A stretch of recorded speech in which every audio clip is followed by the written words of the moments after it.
장례식 날 아침, 미숙은 우편함을 열다가 정체를 알 수 없는 검은 봉투 하나를 발견했다. 받는 사람도 보내는 사람도 없는 그 봉투.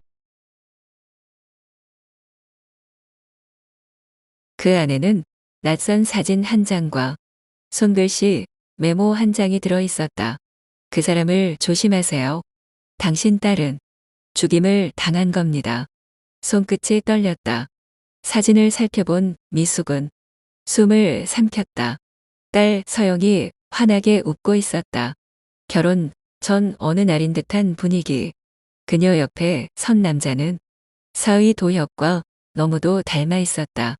하지만 도혁은 그런 남자를 아는 척조차 하지 않았다. 그날은 서영의 장례식 날이었다. 하늘색 블라우스를 입고 찍은 영정사진. 항상 그렇듯 밝게 웃던 서영. 그 웃음이 영원히 멈췄다는 사실이 미숙의 마음을 찢어놓았다. 도혁은 침착했다. 조문객들을 차분하게 맞이하고 장례 절차도 흔들림 없이 처리했다. 눈물은 없었다. 표정은 담담했고 눈빛은 어딘가 공허했다. 장례 마지막 날, 도혁이 미숙을 불렀다. 장모님, 서영이 짐은 천천히 정리하셔도 돼요. 저는 아직 그 방에 들어갈 용기가 없어요. 그 말에 미숙은 고개를 끄덕였다. 딸의 물건을 하나씩 정리해주고 싶었다. 딸이 머물던 공간을 그대로 두는 것이 더 괴로웠다. 며칠 뒤 미숙은 서영과 도혁이 살던 집을 찾았다. 문을 열자 서영의 향기가 가득했다. 깨끗하게 정돈된 거실, 창밖으로 들어오는 오후 햇살, 그 공간에 딸의 웃음소리가 아직 남아있는 듯했다. 미숙은 천천히 딸의 방으로 향했다. 서영의 화장대 위에는 쓰다만 립스틱, 반쯤 남은 향수, 그리고 달력 한 장이 걸려 있었다. 달력에는 작은 글씨로 퇴근 후 약 먹기, 도혁 오빠 말 듣기 라고 적혀 있었다. 그 문장이 어쩐지 가슴을 부찔렀다. 서영은 남편을 그렇게 의식했던 걸까? 서랍을 열어보다가 작은 나무 상자를 발견했다. 그 안에는 어릴 적 사진들과 함께 조그만 공책 하나가 있었다. 그것은 서영의 일기였다. 미숙은 조심스럽게 펼쳐 읽기 시작했다. 요즘 오빠가 자꾸 이상하다. 먹으라고 주는 약. 안 먹으면 화낸다. 병원에서 받은 것도 아닌데 이게 대체 뭐지? 심장이 자꾸 쿵 내려앉는다. 잠들기 직전. 내가 깨어나지 못할까봐. 무섭다. 엄마, 혹시 내가 갑자기 죽는다면 그냥 이 말 기억해줘요. 미숙은 책을 덮고 천천히 숨을 들이켰다. 말할 수 없는 감정이 가슴 깊이 고여 올라왔다. 그날 밤 잠을 이루지 못한 미숙은 도혁과 다시 마주 앉았다. 도혁은 고개를 숙인 채 말했다.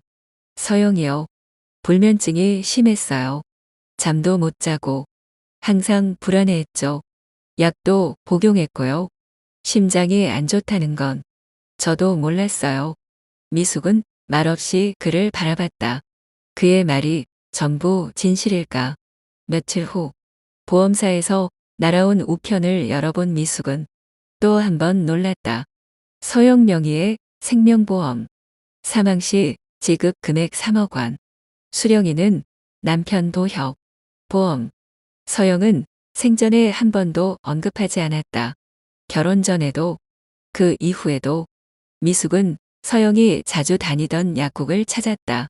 그 약국의 약사는 미숙의 고등학교 동창이었다. 친구는 조심스럽게 말문을 열었다. 솔직히 말하면 서영이가 가져갔던 약은 처방 없인 구할 수 없는 거였어. 불면증 치료제라지만 오남용하면 심장에 물이 갈 수 있지. 그 순간 미숙은 그 검은 편지의 문장을 떠올렸다. 당신 딸은 죽임을 당한 겁니다. 그 말이 이제는 의심이 아니라 확신으로 다가왔다. 미숙은 서영의 방에 다시 들어섰다.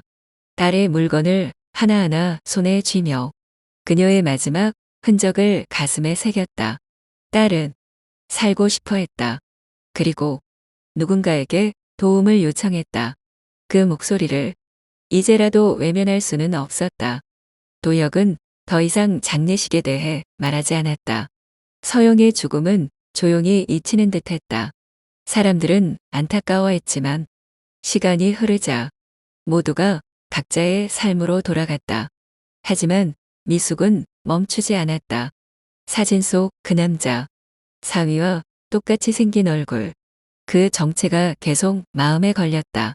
미숙은 서영의 노트북을 꺼냈다. 전원을 켰지만 암호가 걸려 있었다. 하지만 서영의 생일, 결혼 기념일 모두 실패했다. 미숙은 딸이 자주 쓰던 메모장을 찾아냈다. 그 안에 적힌 문장이 눈에 들어왔다. 처음 내 글자. 내가 가장 지키고 싶은 것. 그 순간 미숙은 노트북 비밀번호 칸에 서영 이라는 이름을 적었다. 로그인이 되었다. 노트북 바탕화면엔 서영과 도혁의 웨딩 사진, 그리고 작은 폴더 하나가 있었다. 폴더 이름은 정리하지 못한 이야기. 폴더를 열자 녹음 파일들이 눈에 들어왔다. 그중 하나를 클릭했다. 목소리가 들렸다. 서영의 목소리였다. 오빠, 이건 좀 이상하지 않아. 처방전도 없고 이름도 없는 약인데 왜 계속 먹으라고 하는 거야? 짧은 침묵 후 낮고 단단한 남자의 목소리가 이어졌다. 묻지 마. 그냥 먹어. 그게 편해. 미숙은 재생을 멈췄다. 몸이 굳은 듯 움직이지 않았다. 그날 밤 미숙은 잠들지 못했다. 침대에 누운 채 딸의 목소리를 반복해서 들었다. 그녀는 분명히 무서워하고 있었다. 불안해했고 도움을 원했다. 그런데 아무도 그 말을 듣지 못했다. 다음 날 미숙은 서영의 회사에 전화를 걸었다. 딸의 친구라는 여직원과 통화를 하게 되었다. 그 직원은 조심스레 말을 꺼냈다. 사실 서영 씨가 몇 달 전부터 많이 힘들어했어요. 업무도 줄여달라고 했고 자주 눈물을 흘렸죠. 결혼 생활이 편하지 않았던 것 같아요. 미숙은 떨리는 손으로 수화기를 내려놓았다. 이제 더는 혼자 조사할 수 없다고 생각했다. 그날 저녁 미숙은 조용히 경찰서를 찾았다. 서영의 죽음이 이상하다고, 부검이 이루어지지 않았고 약물 관련 의심 정황이 있다고 말했다. 하지만 경찰은 증거가 부족하다며 사망 사건은 이미 종결됐다는 말만 반복했다. 미숙은 나와서 차 안에서 한참을 앉아 있었다. 비가 내리기 시작했다. 그녀는 문득 도혁의 과거가 궁금해졌다. 서영과 결혼하기 전 그는 어디서 무얼 했는가. 미숙은 동네 주민센터를 찾았다. 가족관계등록부 열람을 신청했다. 그리고 알게 되었다. 도혁은 한 번의 혼인 이력이 더 있었다. 첫 번째 아내 이유미 사망, 사인, 심장마비. 서영과 똑같은 이유였다. 미숙은 벽에 기대어 한동안 움직일 수 없었다. 그는 과거를 숨겼다.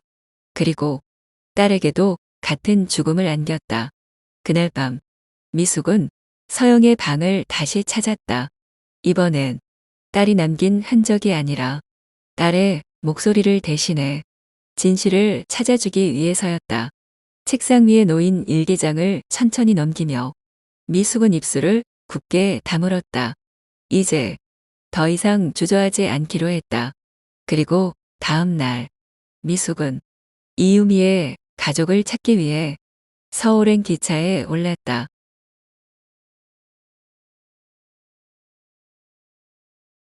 서울역 광장을 걷는 발걸음이 무거웠다. 미숙은 이유미라는 이름을 머릿속에 계속 되뇌었다. 도혁의 첫 번째 아내. 서영과 같은 방식으로 죽은 여자. 미숙은 그녀가 살았던 동네 주소를 검색해 두었다. 서울 외곽의 오래된 아파트. 이유미의 부모가 아직 그곳에 살고 있었다. 늦은 오후 초인종을 누르자 낡은 현관문 너머로 중년 부인의 얼굴이 보였다. 누구세요? 예, 저 박미숙이라고 합니다. 제 딸이 도혁 씨와 결혼했었습니다. 혹시 이유미 씨 관련해서 잠깐 이야기 나눌 수 있을까요? 한참을 바라보던 그 부인은 작은 숨을 내쉬고 문을 열었다. 작은 거실엔 가족 사진 몇 장이 걸려 있었다. 사진 속에 이유미는 서영처럼 밝은 미소를 짓고 있었다. 유미가 죽은 지 벌써 7년이 다 되어 가네요. 그땐 정말 그 아이가 왜 그렇게 된 건지 지금도 모릅니다. 그 부인은 조용히 말을 이었다. 유미는 결혼 후 자주 아팠어요. 두통이 심하고 숨이 차다고 했죠. 병원에서도 명확한 원인을 못 찾았어요. 그럼 약은요? 도혁 씨가 준 거였다고 하던가요? 잠깐의 침묵. 그리고 무거운 고백이 이어졌다. 그 사람이 직접 챙겨줬다네요. 이건 너한테 꼭 필요하다고. 하루에 한 알씩 먹지 않으면 안 된다고.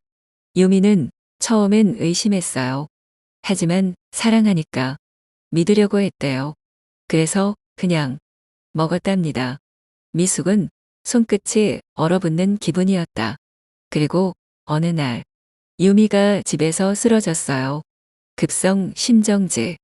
응급차가 도착했을 땐 이미 숨을 거뒀죠. 부검은요. 유족 동의 없이는 안 된다고 해서 그냥 그대로 보내줬어요. 미숙은 조용히 물었다. 그 뒤로 도혁 씨와 연락하신 적은 없으신가요? 없어요. 장례식 끝나고 연락 한 번 없더군요. 보험금만 챙겨갔다고 소문이 있던데 그땐 몰랐죠. 그게 어떤 의미였는지.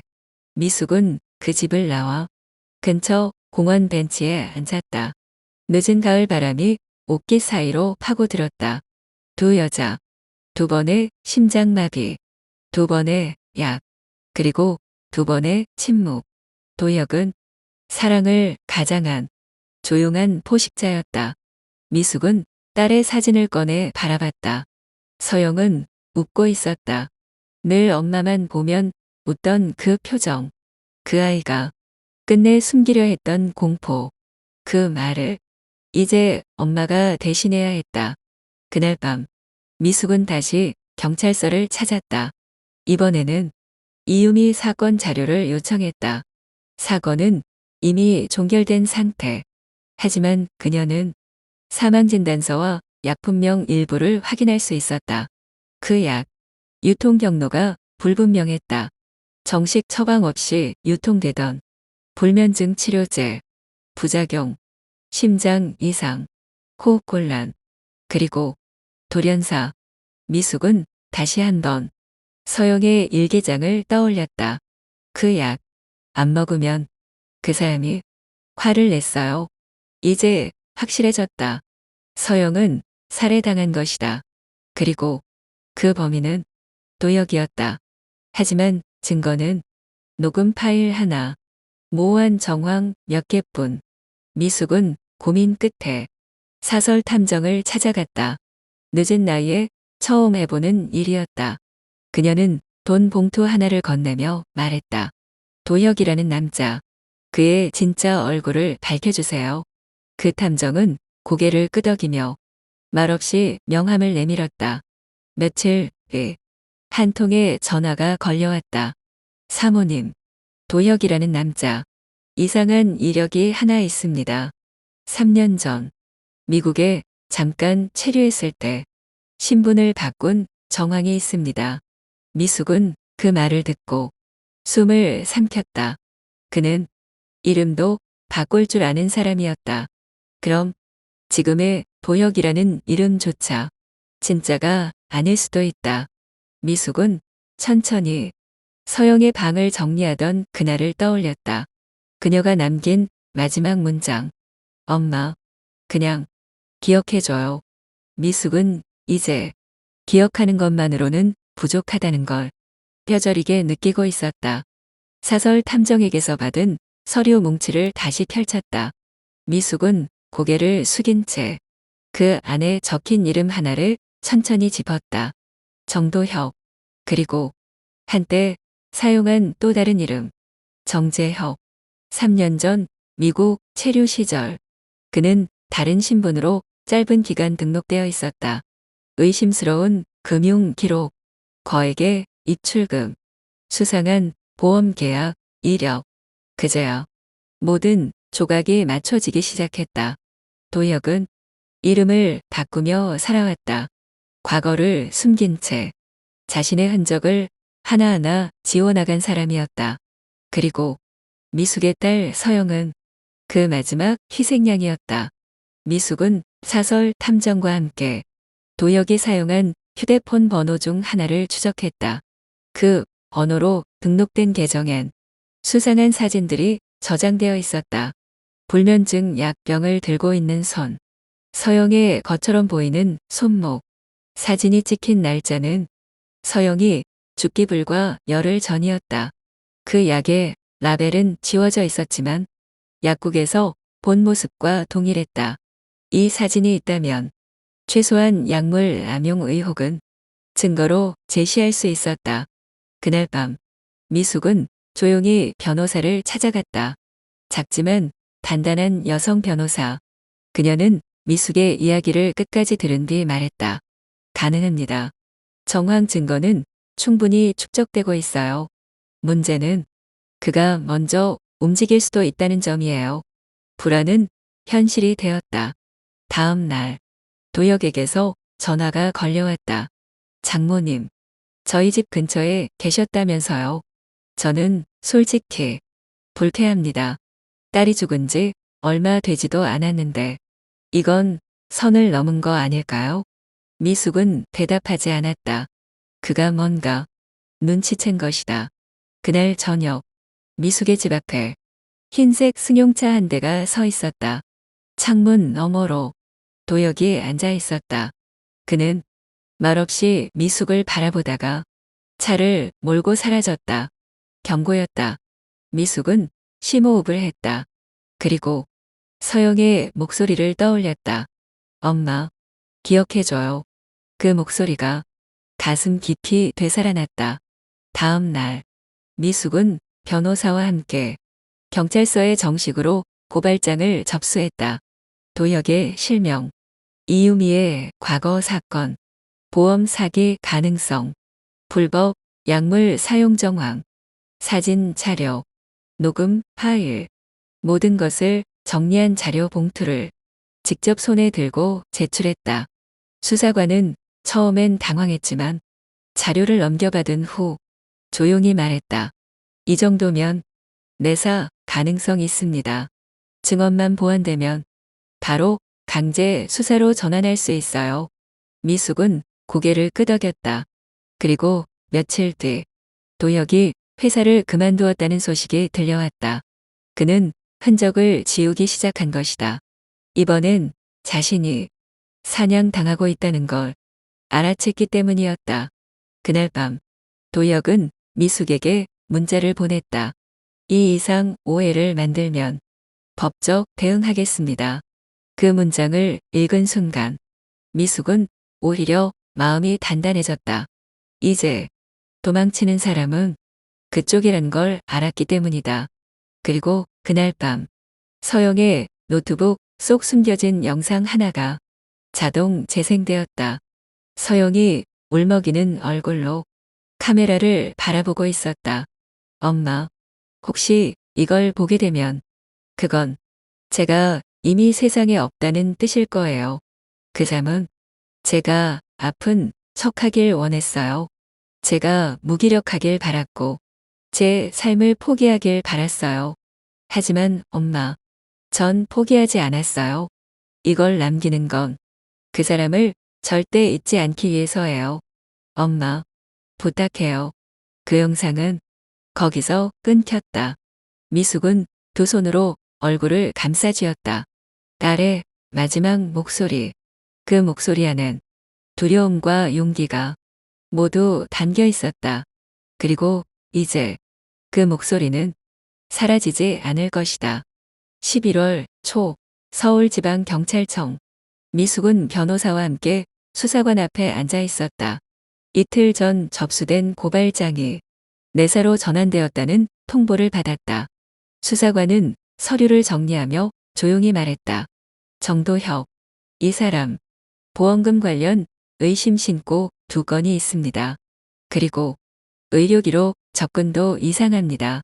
미숙은 말없이 고개를 끄덕였다. 지금부터는 말이 아닌 증거로 보여줘야 할 시간이었다. 같은 시각, 도혁은 변호사를 선임했다. 그는 지인들을 정리했고 은행 계좌들을 폐쇄하기 시작했다. 한때 일하던 회사 사장에게까지 연락을 끊었다.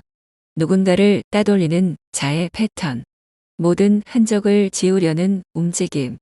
하지만 이번에는 달랐다. 도혁은 예상하지 못했다. 서영의 영상 파일이 경찰에 제출되었다는 사실을. 영상 속 서영은 약병을 들고 있었다. 도혁이 건넸다는 약. 정확히 언제부터 먹기 시작했는지, 무슨 이유였는지 그녀는 고통스럽게 말하고 있었다. 이 약, 처음엔 그냥 진정제라고 했어요. 하루에 한 알, 몸이 무거워지고 가끔 숨이 막혔지만 그 잠은 그게 정상이라고 했죠. 서영은 말을 멈추고 고개를 떨궜다. 그리고 덧붙였다. 엄마, 이 약을 꼭 확인해줘요. 그 약에 실물이 없다는 건 수사에 큰 장애였다. 하지만 영상 속 약병 라벨, 그리고 약국에서 확인한 기록, 2개의 증거는 가장 중요한 연결고리가 되었다. 며칠 후, 도혁은 경찰의 출석 요구서를 받았다. 피의자 신분. 하지만 그는 출석을 거부했다. 그날 밤, 도혁은 미숙에게 전화를 걸었다. 장모님, 뭘 원하시는 겁니까? 지금 이거 명예훼손입니다. 딸이 죽은 건 사고였어요. 저도 아픕니다. 미숙은 침묵했다. 그리고 조용히 말했다. 왜 도망가죠? 당당하다면 왜 도망갑니까? 전화를 끄는 듯 도혁은 술잔을 기울였다. 거실 한 구석. 서영과 찍은 결혼 사진이 액자 속에서 기울어져 있었다. 다음 날 경찰은 도혁의 체포영장을 신청했다. 도혁은 감감무소식이었다. 마치 땅속으로 꺼진 듯. 연락처도 사라지고 사는 곳도 비워졌다. 그 순간 사설탐정이 미숙에게 전화를 걸었다. 도혁, 아직 서울에 있습니다. 어제 새벽 전직 보험 설계사와 접촉했습니다. 미숙은 숨을 멈췄다. 보험. 그것이 이 모든 비극의 중심이었다. 서영의 보험, 이유미의 보험, 2번의 죽음, 그리고 2번의 수령. 이제 도혁은 3번째를 노리고 있었던 건 아닐까. 탐정은 조심스럽게 말했다. 사모님, 지금 도혁이라는 이름, 신분 말소 신청 들어갔습니다.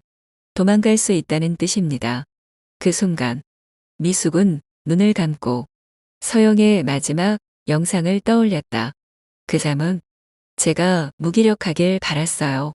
하지만 저는 기록했어요. 진실은 숨어있지 않아요. 미숙은 자리에서 일어났다. 마지막 싸움이 이제 곧 시작될 것이었다. 겨울 첫눈이 내리던 날, 도혁은 결국 체포되었다. 서울 외곽 한 폐건물 창고에서 위조된 주민등록증과 여권, 다량의 수면 유도제, 그리고 서영의 이름으로 가입된 보험서류 4본이 발견되었다. 경찰은 서영의 죽음에 대해 약물에 의한 계획적 살해 가능성을 공식 수사 대상으로 전환했다. 법원은 구속영장을 발부했다. 도혁은 더 이상 도망칠 수 없었다.